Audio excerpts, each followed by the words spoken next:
So we were talking about yesterday about the whole structure of a shtar has to be such where you have to minimize the opportunity for forgery as much as possible. And one of the things that the Gemara had established for us is that if there are two blank lines in between the text of the shtar and the signatures of the Eidim, it's going to be puzzle because someone could easily just insert a line. He could insert two lines. The last line of a shtar cannot contain any new information, but the line before the last line could, and that's why two lines are problematic. Okay, so that's what we left off yesterday, and we also pointed out is that when we talk about two lines, we're talking about so much blank space that it's not just two lines of text, but it's two lines of text plus their margins, the upper and lower margins, which, you know, if you've noticed that when you write a Sefer Torah, the sirtut, or the etchings to act as the guide for the sofer, also has margins so that the letters don't crowd into each other from one line to the next.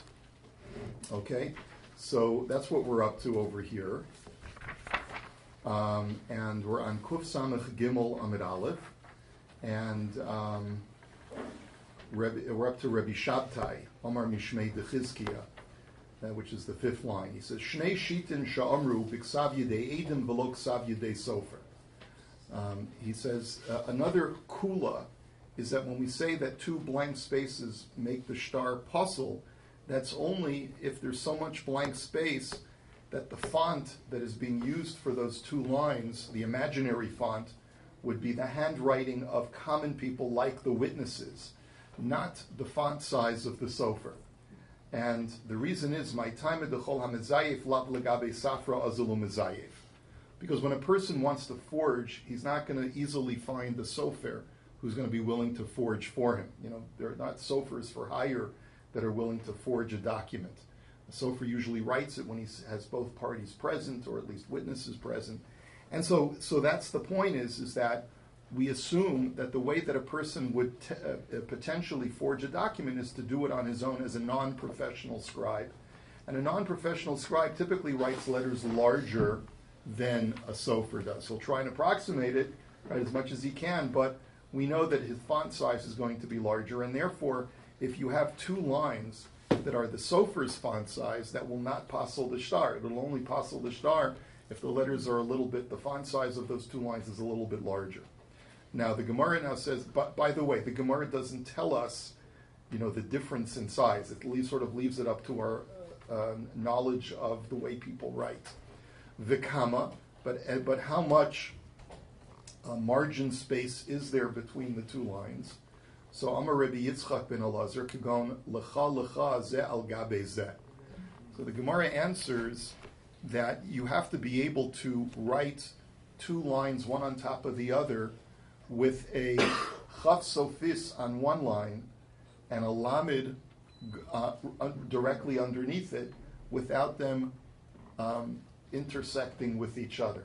So therefore, that's also, it's got to be larger font plus significant margins between the two lines. So Alma Kesavar Shnei Shitim Be'arba Avirin. So that indicates that he holds that you have to have two lines plus four margins, meaning each line has a margin above and a margin below, and the same thing with the second line. So you're talking about two lines, four margins of blank space of large font, which is, again, a significant amount that is needed in order to make the shtar puzzle.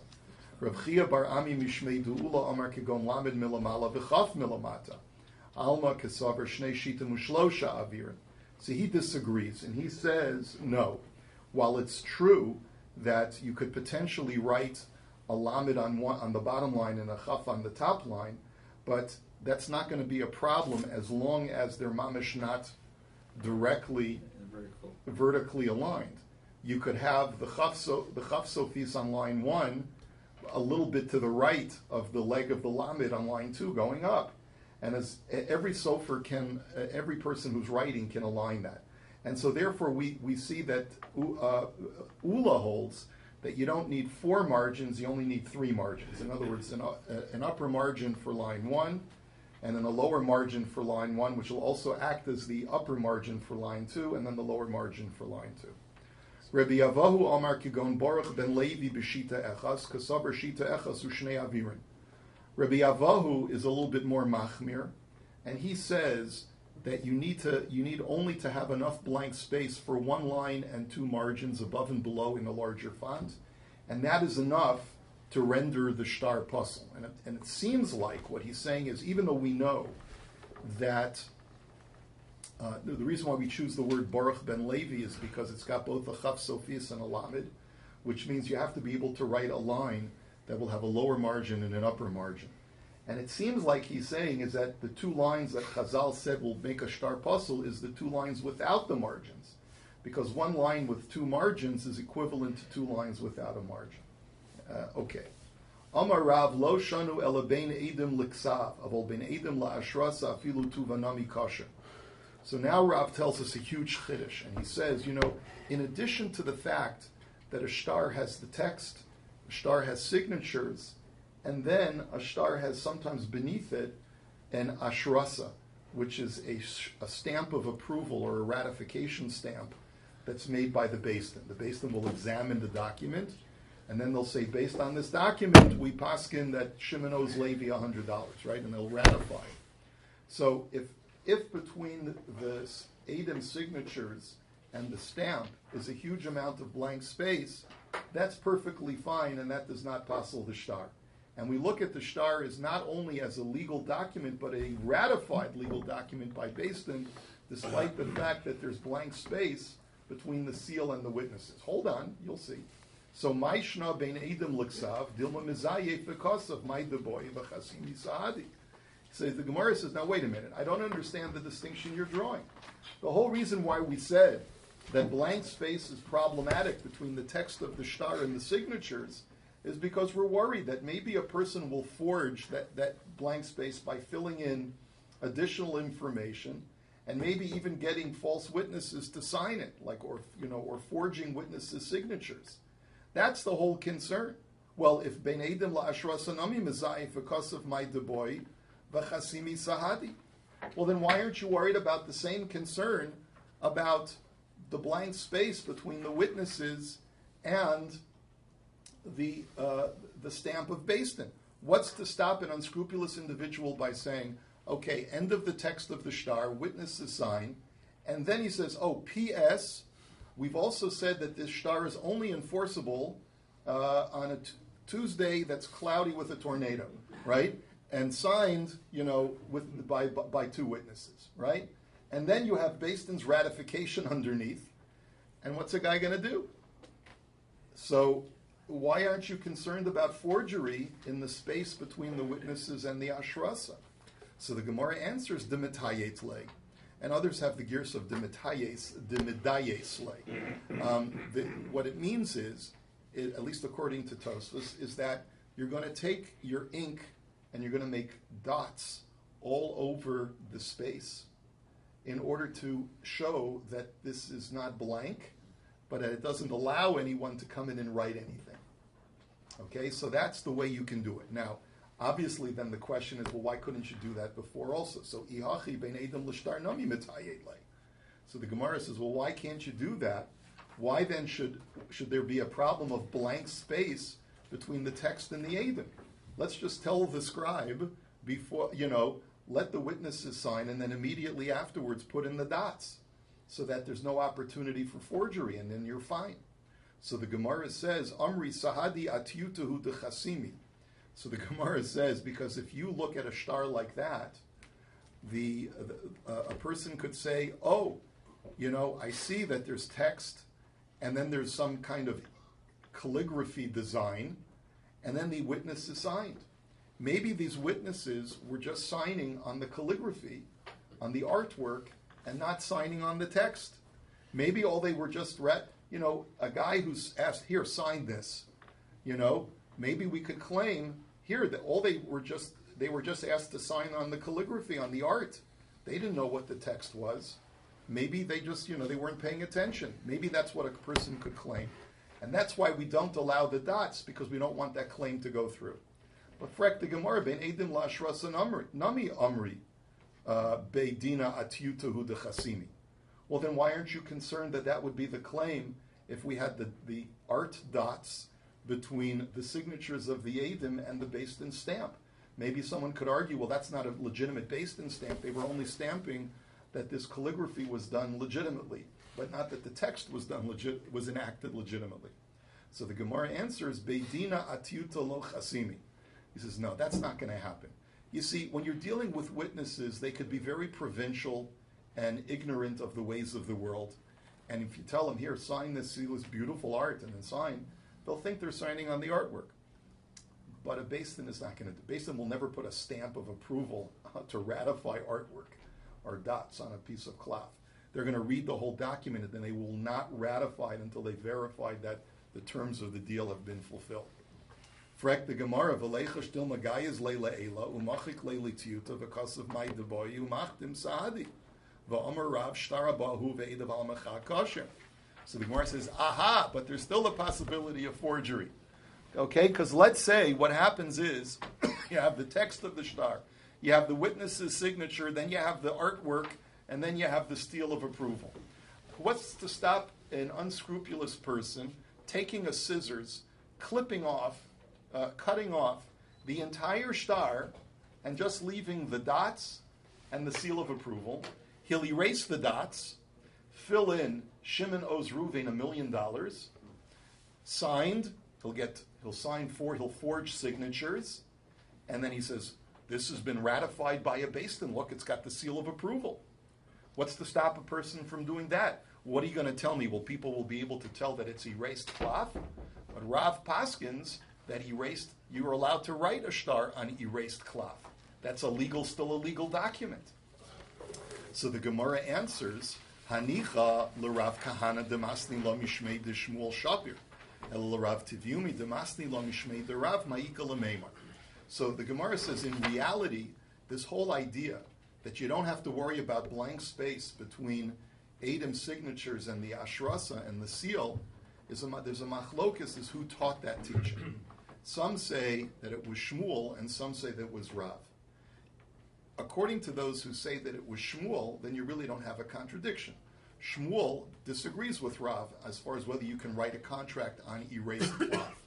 And therefore, Shmuel might hold the reason why it's okay to have these dots in between the Eidim and the Ashrasa is because if a guy were to try to erase it so that he can forge the surface, people will tell that it's erased, that you're not allowed to use an erased contract, a cloth for contracts. What about Rav who says you can? So machlokas between Rav and Shmuel. So that's not a problem. But according to the person who holds that Rav was the one who taught that blank space is acceptable between Eidim signatures and the Ashrasa because you'll fill it in with dots, how does that correspond to Rav's other halacha that says that you're allowed to erase text and write a shtar on it and it's legally enforceable? It doesn't seem to be, what's to stop someone from forging the document? So Gemara says, Kasavar kol ki haygavna ein mekayminos min ha'ashrasha shabo ela min ha'edim shabo. The answer is that Rav will tell you, I agree that you're allowed to write a contract on erased cloth.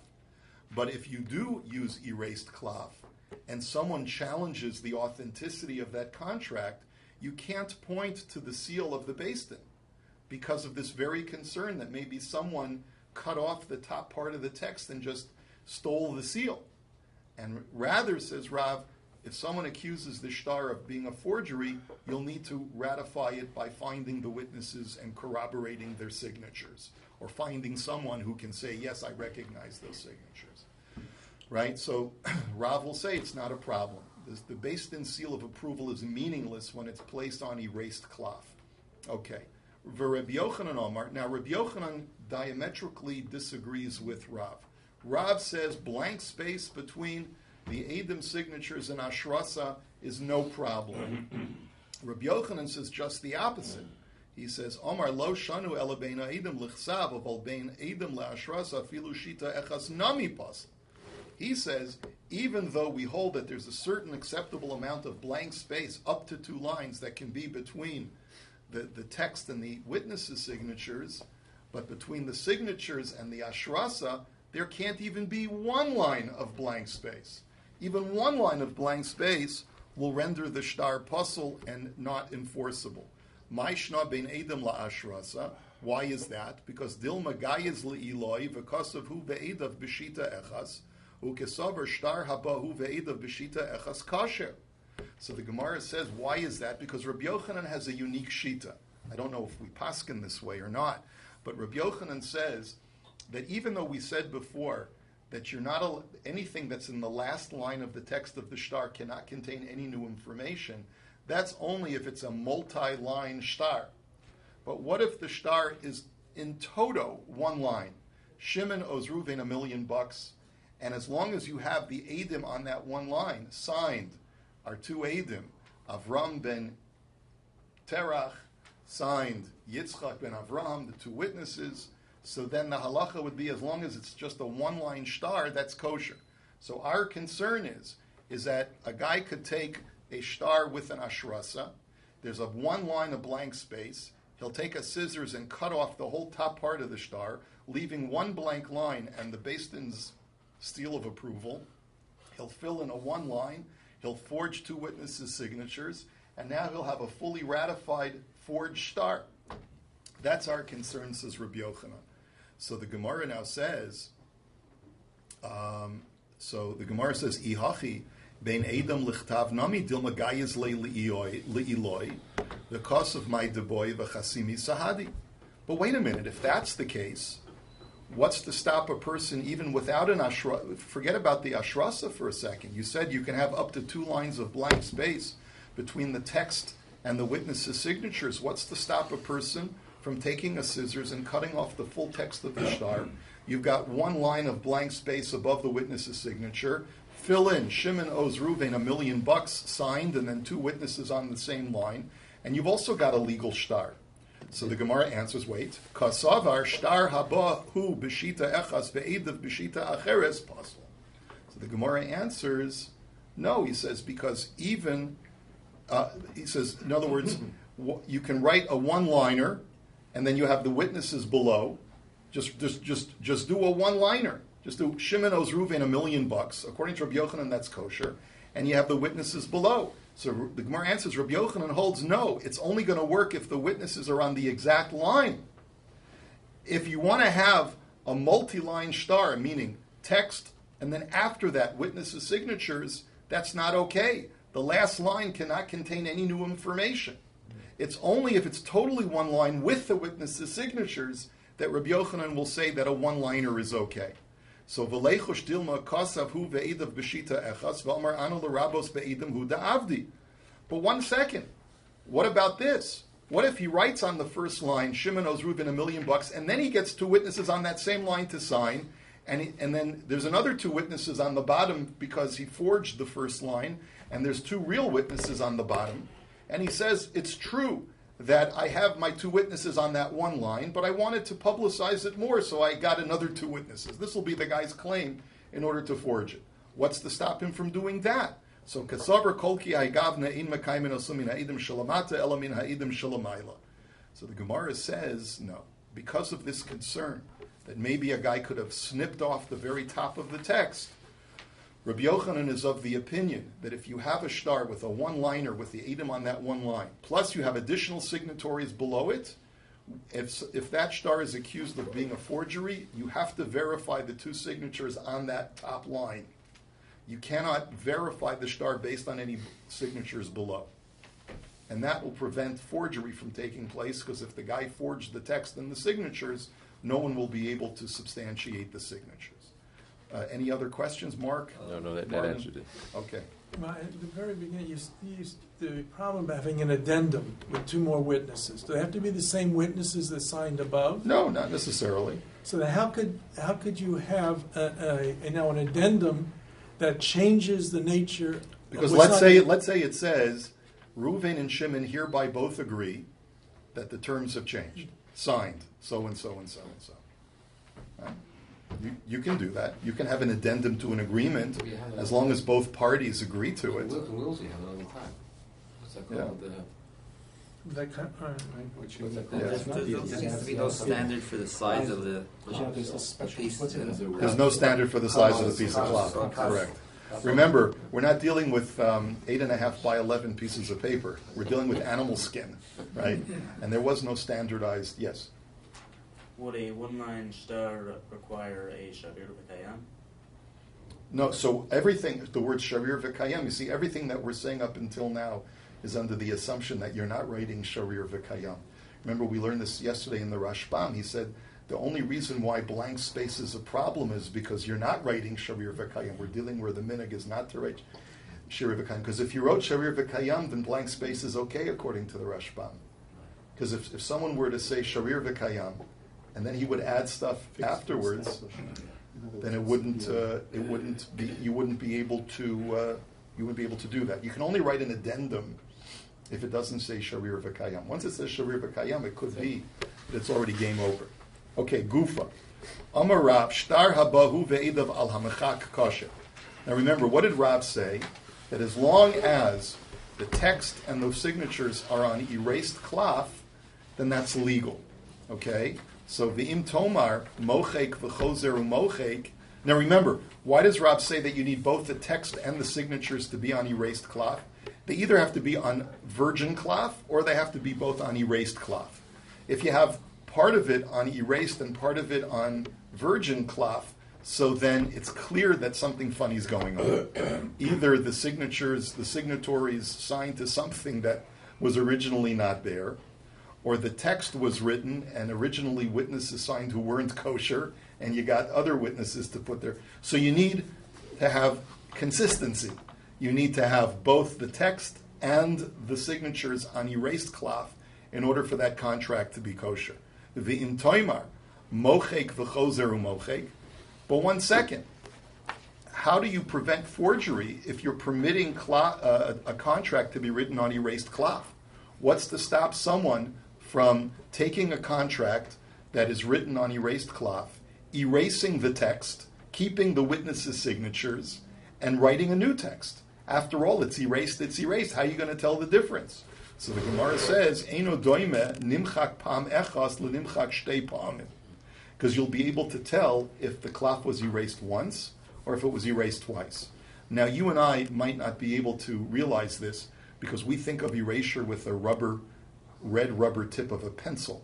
But remember, we're dealing with cloth. You have to scrape cloth and remove some of the surface in order to erase it. So erasing it a second time will be that much more noticeable if it's erased the second time. Safrek the Gemara, v'leicho shtil mashari diyusa amakom edim me'ikara, u'machik le d'chihader machik le lahai havale idi v'idi nimchak shtei pa'amim. This is really clever. The Gemara says, here's a guy who comes up with a great, he's an uber chacham, right? He's going to go like this. Professional. He's a professional for it. He's going to say like this, here, let me get my friend to enter into a contract with me, and I'll trick him in the following way.